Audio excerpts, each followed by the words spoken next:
wait for it to say, okay, now it says it's recording.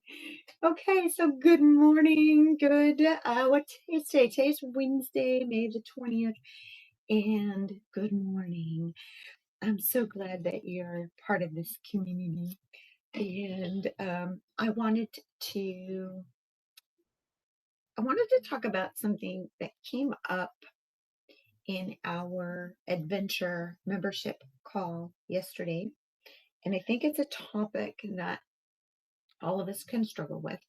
And I know for sure it happens even to me.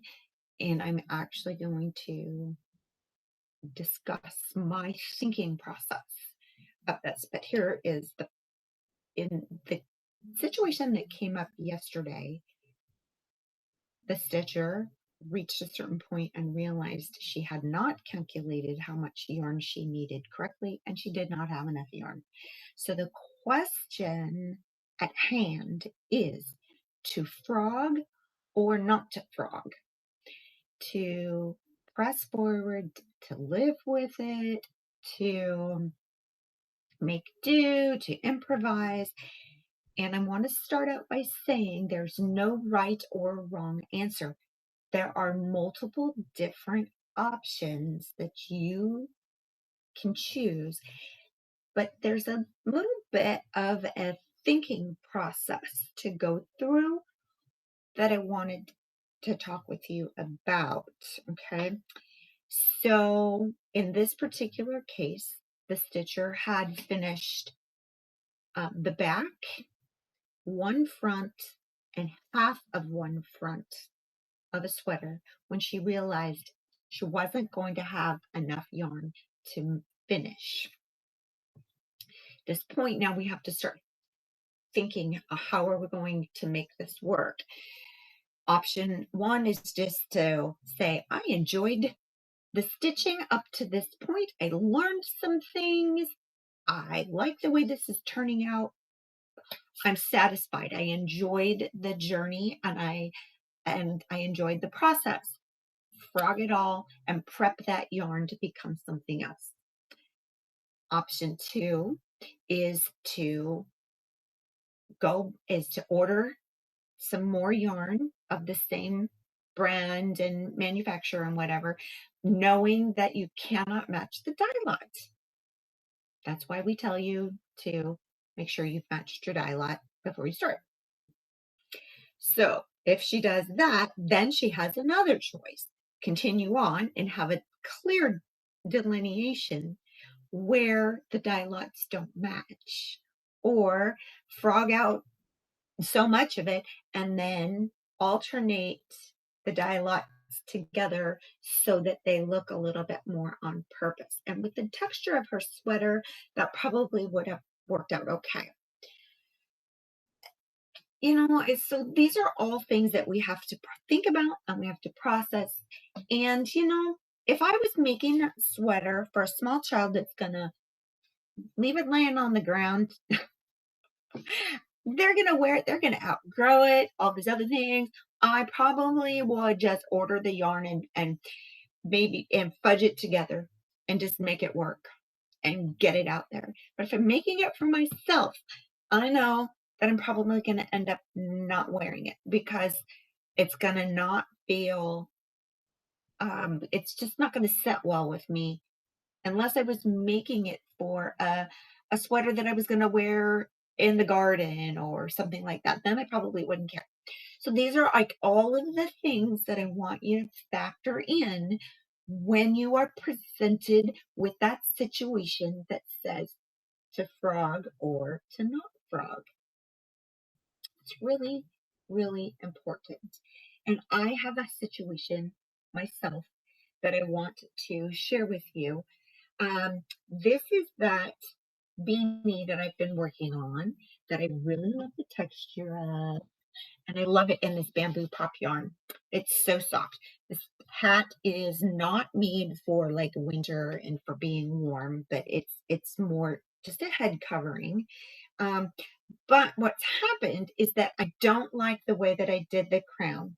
I decreased too quickly and it ends up having this bumpy scallopy thing going on that is just not making me happy, which also then made it a little bit closer fitting, which is fine for a beanie, but I wanted it to be a little bit softer and slouchier. But here's the thing, I didn't even follow my own advice. I finished it off and I wove in the ends, even though once I got up to the last couple of rounds, I already could see what was happening. You can see it right there. And I had to sit with that. And I had to ask myself, how does this feel in my gut? This hat is not being entered in the fair to be judged. This hat is, though, is a gift for a very important and precious friend in my life. And for me to not give her my best doesn't sit well with me. And also, since part of this since this project ends up being a new design that I want to be able to offer, going back and fixing this and making it the way that I want is really, really going to allow me to create it and at the level that feels good for my spirit. Honestly, if I could just leave this the way that it is, give this one to a grandkid who's going to just wear it and love it, and and it will be just fine, and make a whole nother one. I could do that. But I think I'm going to have to do a little bit of a sacrifice because I already wove in the ends. So I will actually have to cut and pick out to get it back to where I can frog it, and then come back down and then start again and then add more yarn. So, but that's what I've decided I'm going to do. But that's how I kind of went through that process. So I'd love for you to tell me in the comments when you reach that point with a project where you're at that place, where you're at that, do I frog it or do I not frog it place? What are some of the things that you think about it? Here are the things that I think about. Who is the end user and what is the job of this project? Is this project going to be judged at the fair? Because that's a whole another extraordinary level that needs to be accounted for. How does it sit in my spirit? Some of us have this thing about perfectionism, that if it's not perfect, well, let me tell you about perfection. We as human beings are not perfect, cannot be perfect. So it's not about perfection for me. And what I want you to think about with your own perfection issues is this. Perfection is a process. Perfection is not a destination. So in order for something to be perfect or to be perfected, you have to take it to here and then see what improvements can be made, and then take it to here and then see what improvements can be made, and then take it to here and see what improvements can be made. You cannot go from here to perfect in one jump. You can't do it. And sometimes for those of us who have been stitching and working on this craft and doing the math for a very, very, very long time, it can look like we went from here to perfection because I cast on and I went and I did, but the process has taken me over 50 years of doing the math and paying attention and making lots and lots and lots and lots of mistakes and making lots and lots and lots of low quality projects. So that's how that goes, you guys. It's a process. Enjoy the process. Be absorbed in the process. And when you come to those places where you have to answer the frog it question, ask yourself those questions that mean something in your spirit. Is it being judged at the fair? Is it a gift for a friend? Is it going to be used by a pet or a kid who's going to wreck it anyway? Put some perspective on these things. Don't be afraid of frogging. Don't avoid it.